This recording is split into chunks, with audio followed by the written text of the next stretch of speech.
That's domestic as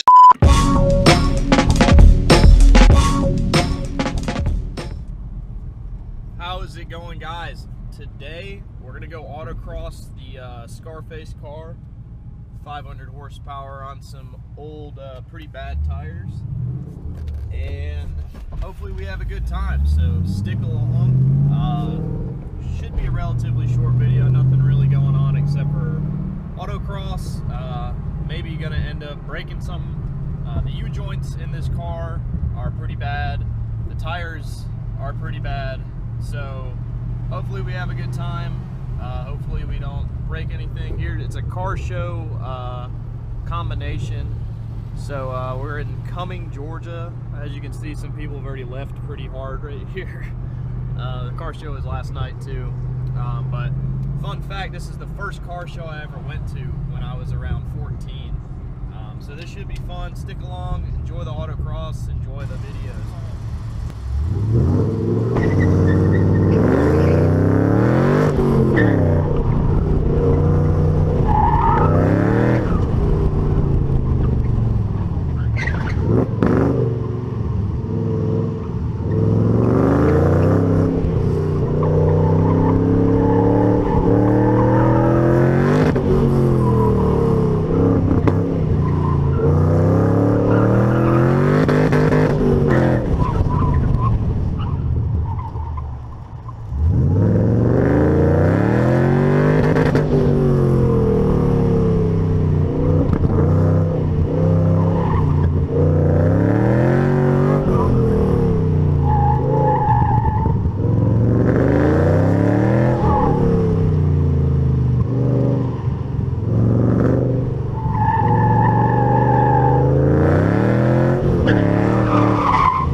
Checking in here, letting you guys know what's going on. I've run about, I want to say 10 times, and I've gone, my fastest time out here doesn't make relevancy, but it's 57 relative to the fastest car here, which is, there's an Ultima GTR here, basically a race car. He's going 50, so I'm 7 seconds off pace. Out of 57 cars here, the live timing shows that I'm 16th with that 57, so I'm trying to go faster. It's a really tight track. Hopefully you noticed that in the video. I'm in between first and second gear, but we're having a good time. It should be fun. It's 11 o'clock. We got a long day still, so hopefully I can best that 57. I've only spun it once, and it was into the stop box. It's kind of like a hairpin right. I think I got it on camera, so took out some cones, but it was a good time. So stick along. We'll get some more video in here. But hopefully we can run faster than that 57 and climb the leaderboard. A lot, 57 cars registered, that's a lot, but we're moving pretty quick, so hopefully we can get more runs in, hopefully we can have some more fun. So stick along, I'll update you at the end of the day with where I'm at on the leaderboard, who went the fastest. Right now 50's holding strong. I heard a 49 came out yesterday, so we'll look at what's going on. Hopefully we can improve on the 57 and stay in the top 20. I think that's good for bad tires. Those guys are running 200 tread wear, bad brakes, AutoZone silvers that I had to slap on last time I was at a track event because my pads went all the way away. And then what else is broken? I'm not sure, but I think that the rear tires are bad too. So, and these guys are running like 315s all the way around. Like, look at this truck. He's running the C10, and he's running, I think he's 50, 152.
because at the end of the day, I wasn't really trying to get kicked out or do anything crazy. I got sideways, I stayed in it, and instead of letting off, braking, and going, I just stayed in it, spun a 360, smoke show. I didn't take out that many cones, but they were a little salty about it. But I get it, it's hot. I think it's like 85 today, 90, and they didn't want to pick up any more cones. But other than that, we had a great day out there at the Autocross over here in Cumming. We had a best time of 55.3. I think out of 65 people-ish that ended up registering. Out of those 65, I placed around 20. So I think upper quarter, that sounds pretty good to me. Upper third, I guess. But I got things holding me back. As I said, I went to a track event last November, I want to say, and the front brakes, actually, I ate through some pads, so I stopped at an AutoZone. I'll flash a picture real quick of me at AutoZone. But I jacked the car up at AutoZone and ended up putting on some AutoZone Silver brake pads, and I tell you what, even just on an autocross course, you can tell how bad they are. It doesn't help that I used the same rotor, didn't have it turned or anything. But so that's kind of number one with the brakes. Number two, the rear tire on this car is a NT555 the G2, which isn't a terrible tire, but it's at the end of its life, and was at the end of its life, and now it's definitely done. I usually run a 200 NT555 when I go to track days. I just didn't have time to put them on for the Autocross, which it's not a big deal. But I think a 55, where the fastest car out there was around a 50. Actually, I think the fastest car went 47.8. But everyone else that was quick, that had full builds, was running around a 50. But I think 55 is pretty respectable out there. There's a lot of modern cars that I beat, GT350, some Corvettes that I was beating. So did pretty well, given the fact that I'm on AutoZone Silver brakes. I'm on bad rear tires, basically sliding around. But yeah, so it was a good event. I hope you guys enjoyed the video. Try to get out to your local autocrosses and support those guys. But thank you guys for watching. Please subscribe below.